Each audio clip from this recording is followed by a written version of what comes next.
দর্শন চর্চায় সবাইকে স্বাগত জানাই। আজকে contemporary Indian philosophy 7th session. সবাইকে সেশনটা জয়েন করার জন্য অনেক ধন্যবাদ। আমি স্লাইড শেয়ার করে নিয়ে প্রার্থনার মাধ্যমে আজকে সেশনটা শুরু করছি।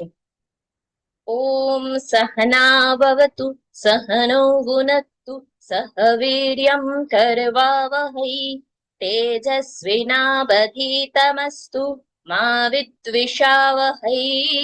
ওম শান্তি শান্তি শান্তি।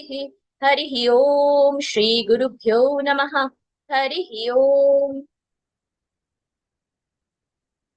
প্রথমেই আমরা শ্রী অরবিন্দের সম্পর্কে আলোচনা শুরু করেছিলাম এবং আজকে সেটার সম্পর্কেই 7th সেশন শুরু হতে যাচ্ছে। আমরা 1 থেকে 6 নম্বর সেশনে শ্রী অরবিন্দ সম্পর্কে অনেক কিছুই জেনেছি। আমি ভেবেছিলাম আজকে আমি কভার করে দিতে পারবো পুরো অংশটা, বাকি যেটুকু আছে, কিন্তু আজকে আমি যা দেখলাম, যদি আমি শেষ করতে যাই খুব তাড়াহুড়ো হয়ে যাবে এবং আমি প্রপারলি সবটা বলতে পারবো না। সেই কারণে আমি আমার জায়গাটা দেখা আছে, আমার মনে হচ্ছে পরের সেশনে কমপ্লিট করতে পারবো। তো আজকে যে জায়গাটা দেখাবো সেইটার পরে আমরা যেখানটা পাচ্ছি সেটা একটু দেখিয়ে দিই।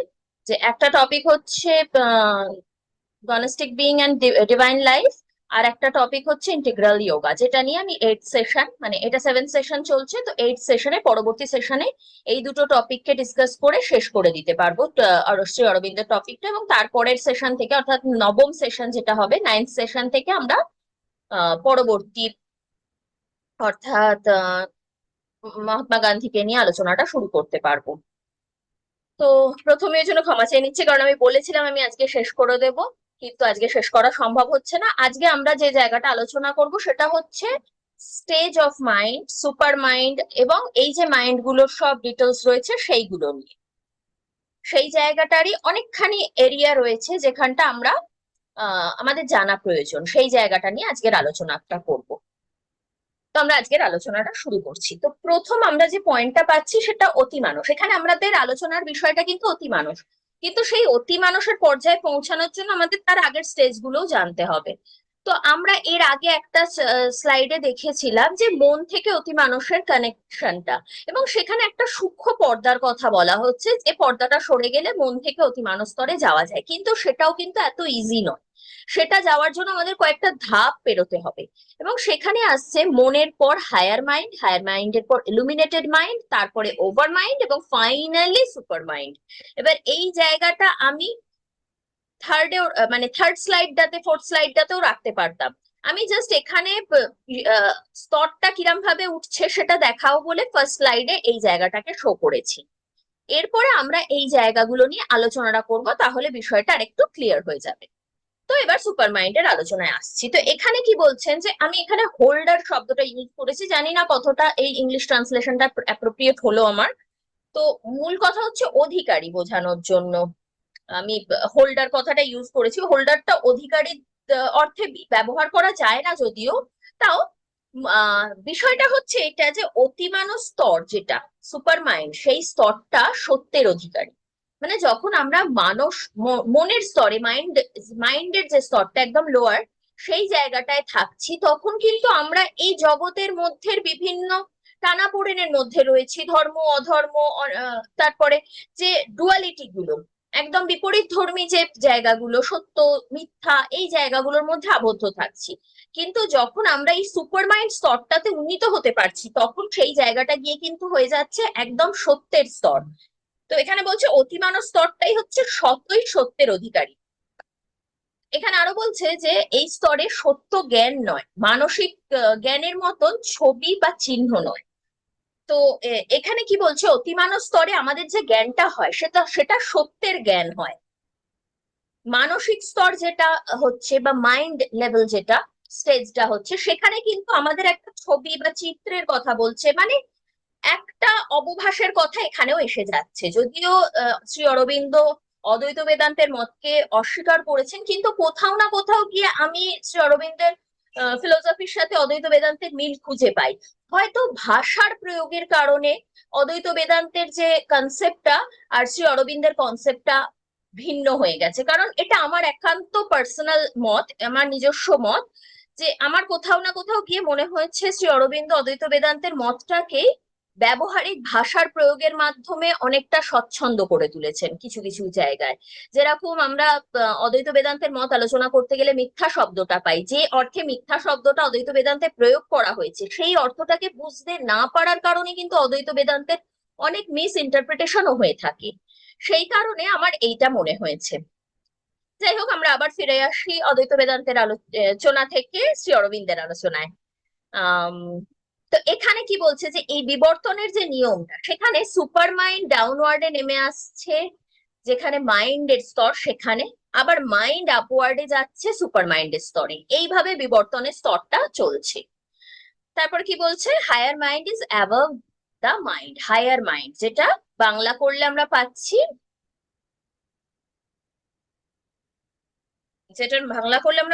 পাচ্ছি উত্তর মানুষ, মানে মাইন্ডের যে ওপরের স্তরটা সেটাকে বলা হচ্ছে হায়ার মাইন্ড। আমরা হায়ার মাইন্ড শব্দটাতেই থাকছি। দেন কি বলছে যে there is no need to search for the truth in this level. মানে এই যে স্তরটা, হায়ার মাইন্ডের এই যে স্তরটা, এই স্তরে সত্যকে খোঁজার কোনো প্রয়োজনীয়তা নেই বলে উল্লেখ করছেন তিনি। এই স্তরের চিন্তার মধ্যে দিয়ে সাক্ষাৎ ও স্বতঃস্ফূর্ত ভাবে ব্যক্তি সত্যকে জানতে পারে। মানে মাইন্ডের যে স্তরটা, সেই স্তরে একটা সত্যের খোঁজের জায়গা থাকে, কিন্তু হায়ার মাইন্ড স্তরে গিয়ে প্রত্যক্ষভাবে সেই সত্যকে জানা যায়, এই কথা বলছেন।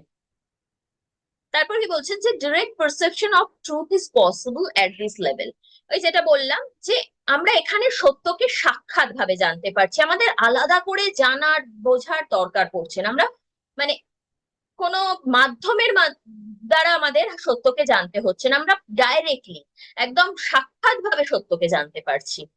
এই যে স্টেজটা, এটাকে বলা হচ্ছে দিব্য মানন বা সত্য চিন্তন।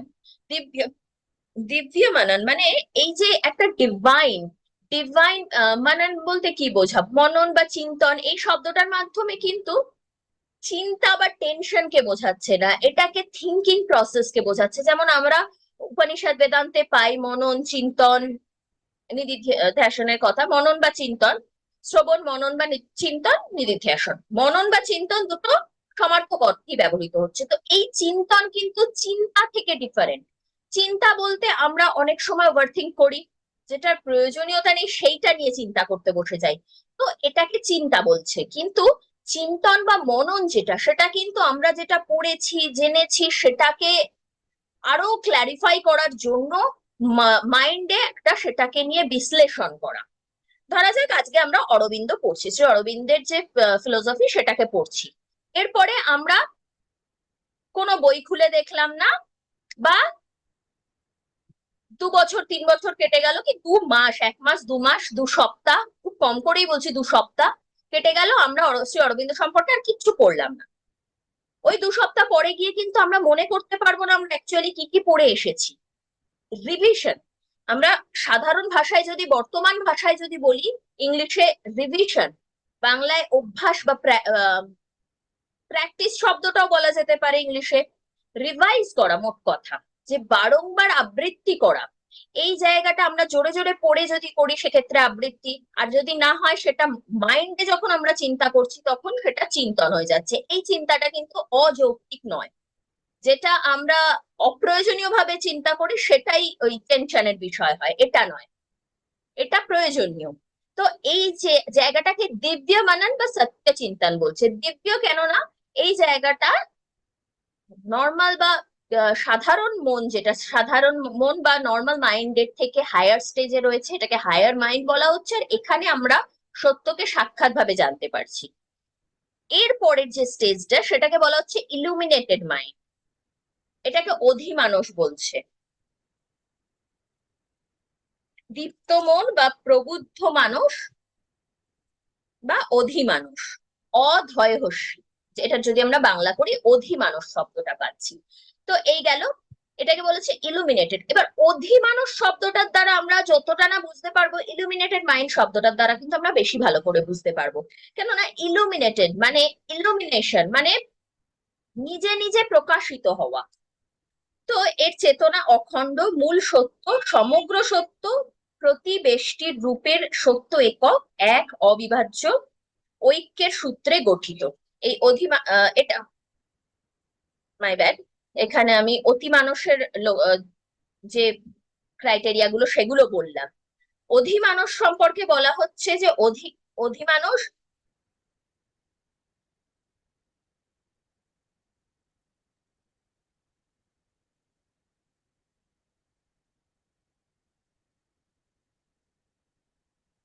হুম, আমি এখানে একটা জায়গা মনে হচ্ছে মিস করেছি। হ্যাঁ, জাস্ট আ সেকেন্ড।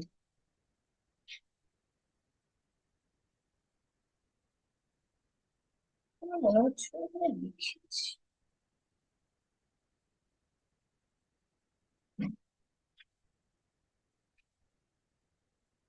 আচ্ছা, এখানে আমি অ্যাড করে দিই, আমি এখানে এই জায়গাটায় লিখতে ভুলে গেছি।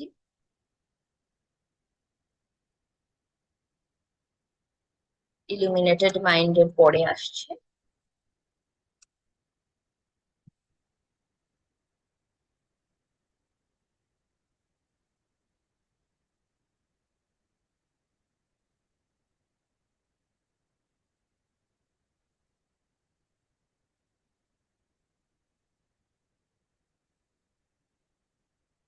তো আমরা এখানে যেগুলো যেগুলো দেখেছিলাম সেইগুলোই থাকছে, শুধু এখানে ইলুমিনেটেড মাইন্ডের পরে ইনটিউশন বা বোধি বা প্রজ্ঞা একটা স্তর আসছে, তারপরে ওভার মাইন্ড আসছে, তারপরে সুপার মাইন্ড আসছে। এই যে আমি এখানে ইনটিউশনটা মেনশন করেছি, কিন্তু ওইখানের স্টেজটাতে ওখানে মেনশন করতে ভুলে গেছিলাম। আচ্ছা, যাই হোক, তারপরে যেটা বলছিলাম, এখানে বলছে যে এই যে ইলুমিনেটেড মাইন্ডের যে স্তরটা আমরা পাচ্ছি, যে নেক্সট স্টেজটা আমরা পাচ্ছি illuminated mind, it is brighter than the previous one. মানে এই যে যেখানে আমরা হায়ার মাইন্ডটা পাচ্ছি, তার থেকে এই ইলুমিনেটেড মাইন্ডটা ব্রাইটার। এখানে বলছে যে এই স্তরের শক্তি আর প্রখরতা হায়ার মাইন্ডের থেকে অনেকটা বেশি। আমি জাস্ট আ সেকেন্ড, একটা জায়গা আমার একটুখানি কনফিউশন হচ্ছে, আমি একটুখানি দেখে নিয়ে জায়গাটা ক্লিয়ার করছি। ইনটিউশনের জায়গাটা আমি যেভাবে দেখালাম সেইভাবে দেখানোটা আমার মনে হচ্ছে ঠিক হচ্ছে না ইনটিউশনটা, কারণ এখানে লাইনটা কি বলছে যে এই যে স্তরের ঊর্ধ্বে যে সত্য শক্তির আরো মহত্তর শক্তি আছে, একে বলা হচ্ছে বোধি বা প্রজ্ঞা, যাকে শ্রী অরবিন্দ ইনটিউশন বলে উল্লেখ করেছেন। এই বোধি হলো নির্ভুল ও নিবিড় ও নির্ভুল সত্য দৃষ্টি, সত্য চিন্তন, সত্য অনুভূতি ও সত্য ক্রিয়া। প্রজ্ঞা বা বোধির উৎসস্থলে আছে অধিমানস, আর এই অধিমানসের ইংলিশটা হচ্ছে ওভার মাইন্ড। প্রজ্ঞা বা বোধির উৎসস্থলে আছে ওভার মাইন্ড, যা অতিমানস ঋত চেতনার সঙ্গে প্রত্যক্ষভাবে সংশ্লিষ্ট। আচ্ছা, এখানে মানে ব্যাপারটা যেটা বলতে চাইছে, আমরা যদি স্তর হিসেবে ধরি তাহলে আমাদের লেখাটা এখানে ঠিকই ছিল। এইখানে ইনটিউশনটা না রাখাই আমার মনে হচ্ছে বেটার হবে। আমি ইনটিউশনটা এখান থেকে বাদ দিয়ে দিচ্ছি, কেননা ব্যাপারটা কি বলতে চাইছে, ব্যাপারটা কি বলতে চাইছে, এই যে তৃতীয় স্তরটা, তৃতীয় স্তর ইলুমিনেটেড মাইন্ড বা দীপ্ত মন বা প্রবুদ্ধ মানস, তার যে শক্তিটা সেটাকে কি বলছে, অনেকটা প্রখর শক্তি। এবং এই স্তরকে বলা হচ্ছে সত্য বা প্রাণ। এই যে স্তরটা, এই স্তরের ঊর্ধ্বে যে শক্তিটা আছে, সেই শক্তিটাকে বলা হচ্ছে ইনটিউশন বা বোধি বা প্রজ্ঞা। এবং এই যে বোধি বা প্রজ্ঞা অর্থাৎ যে শক্তিটার কথা বলা হচ্ছে, সেই শক্তিটার উৎস হলো ওভার মাইন্ড বা অধিমানস। মাইন্ড হিসেবে আমরা যদি কাউন্ট করি তাহলে mind, higher mind, illuminated mind, over mind, super mind, এই স্টেজ গুলোই আসছে। আর ইনটিউশন হচ্ছে এই ওভার মাইন্ডের আন্ডারে।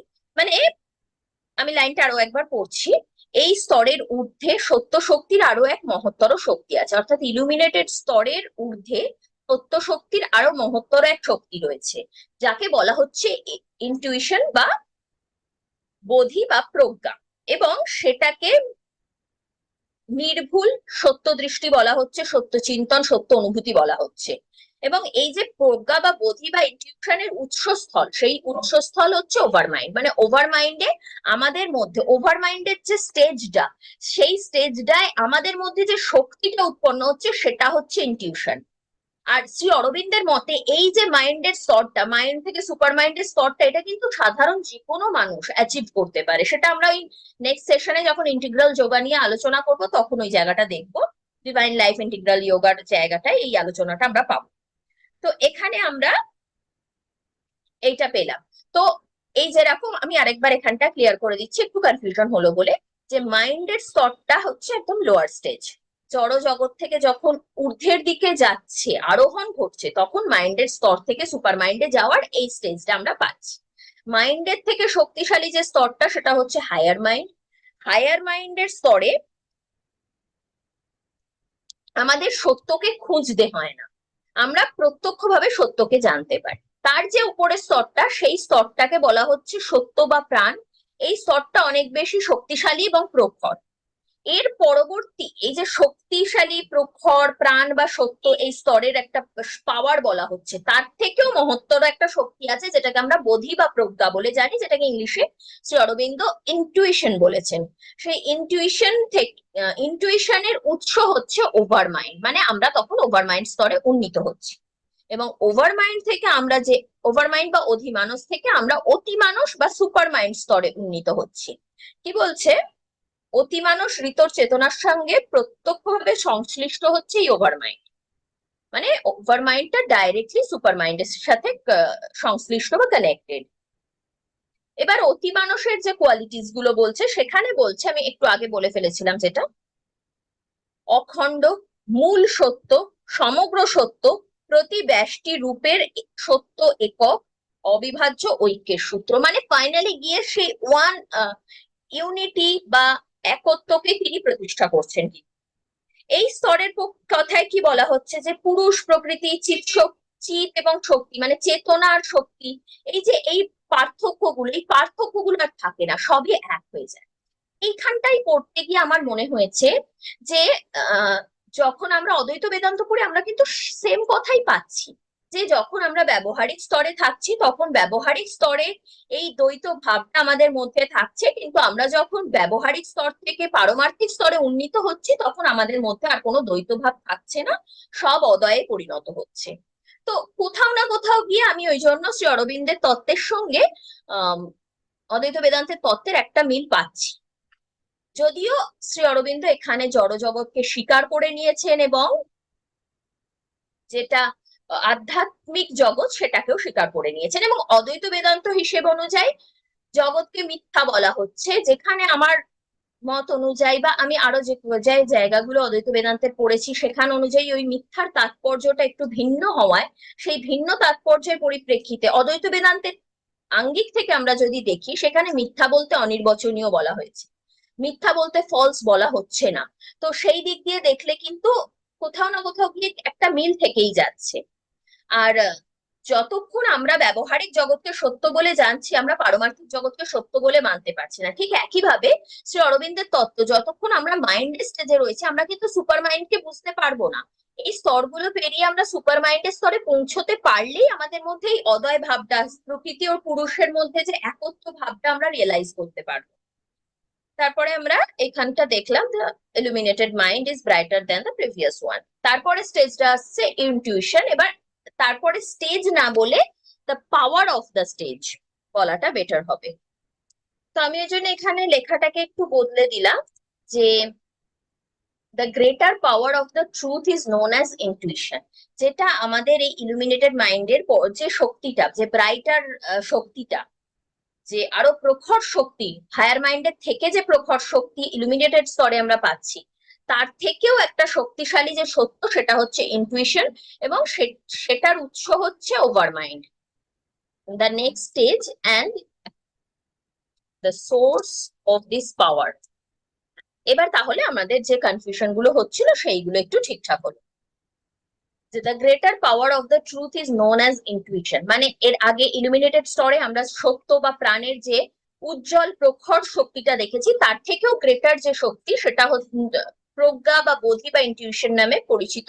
এবং এই যে শক্তিটা, এর পরবর্তী স্টেজ, মানে হায়ার মাইন্ডের পর ইলুমিনেটেড মাইন্ড, ইলুমিনেটেড মাইন্ডের পরবর্তী স্টেজ হচ্ছে ওভার মাইন্ড। এবং এখানে আমি the next stage and the source of this পাওয়ার, অর্থাৎ ইনটিউশনের সোর্স হচ্ছে ওভার মাইন্ড।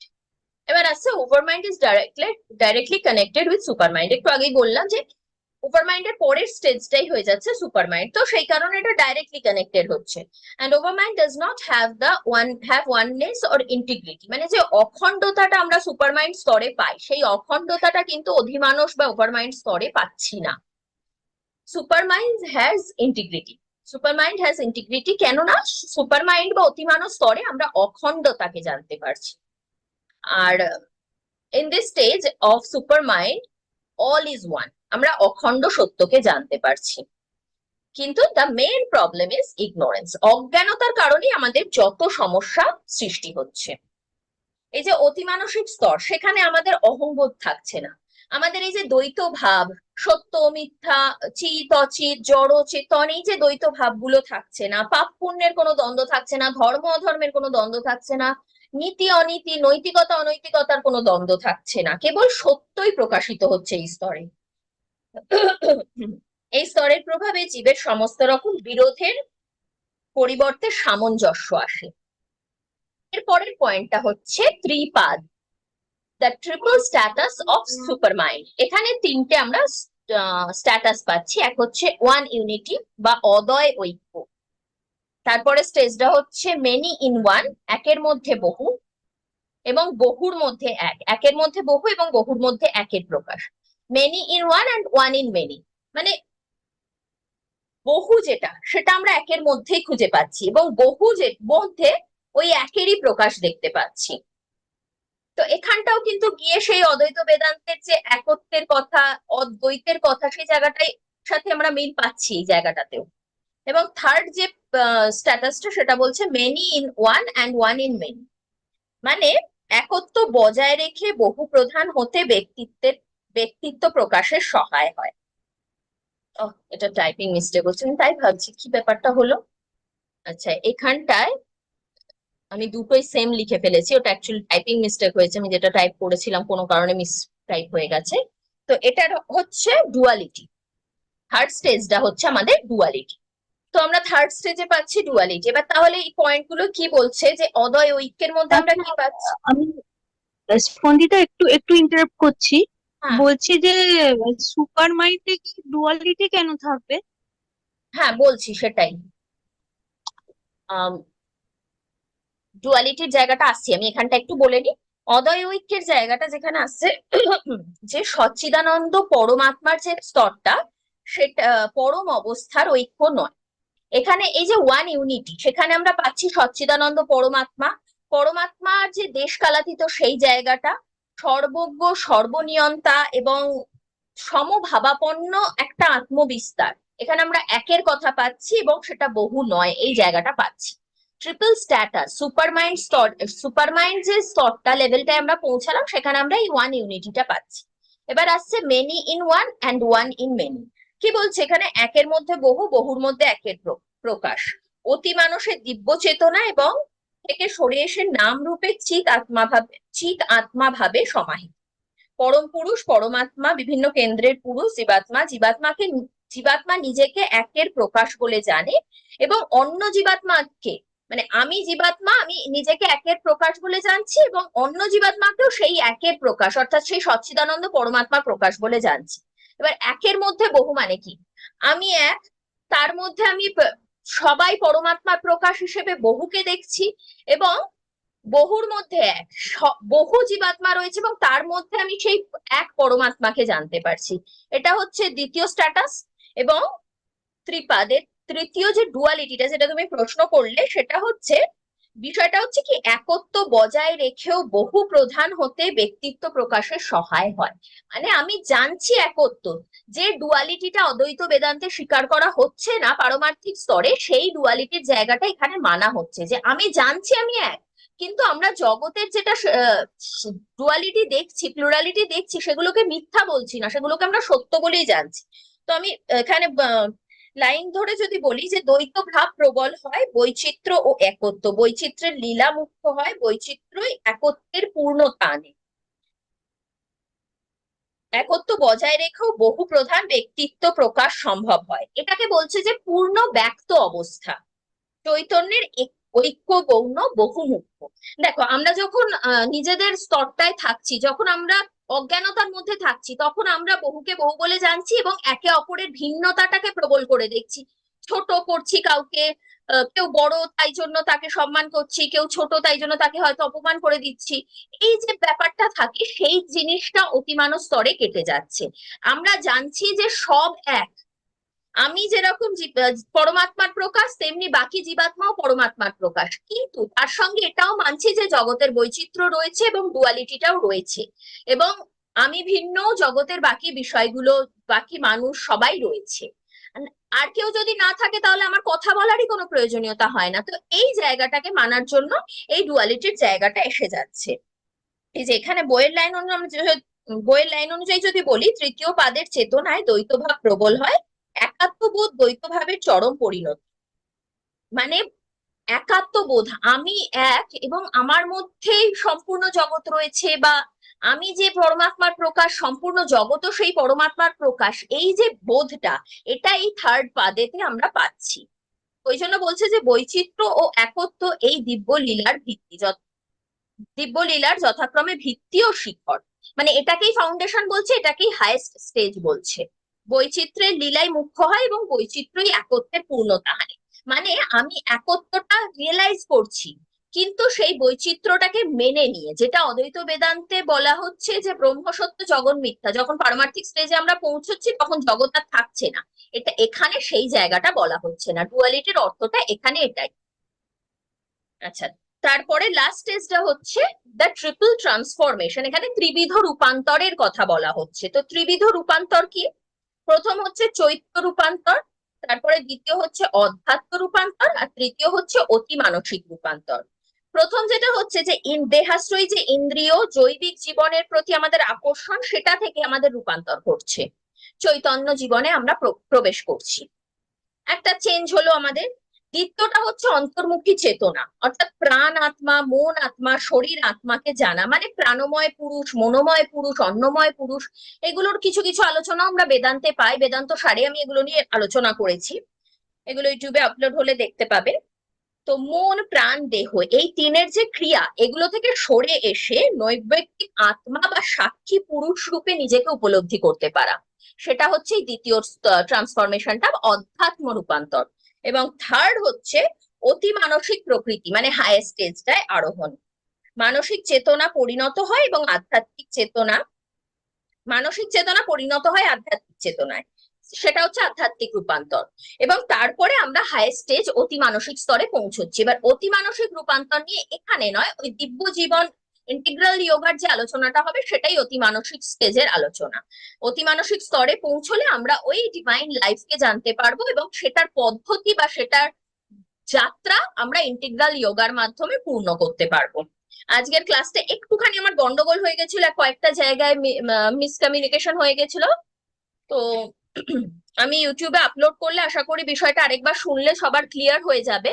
আর নেক্সট সেশনে আমি এই জায়গাটা আরেকবার রিপিট করে নিয়ে তারপরে বাকি যেটুকু আছে সেটা শেষ করে দেবো।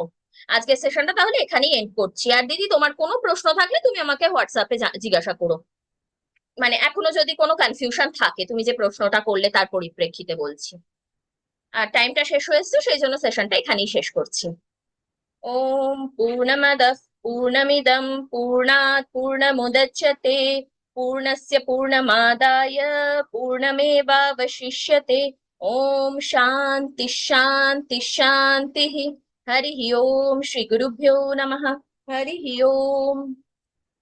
থ্যাংক ইউ জয়েন করার জন্য। পরবর্তী সেশনে বাকি আলোচনাটা শেষ করব। আজকে সেশনটা এখানেই শেষ করছি।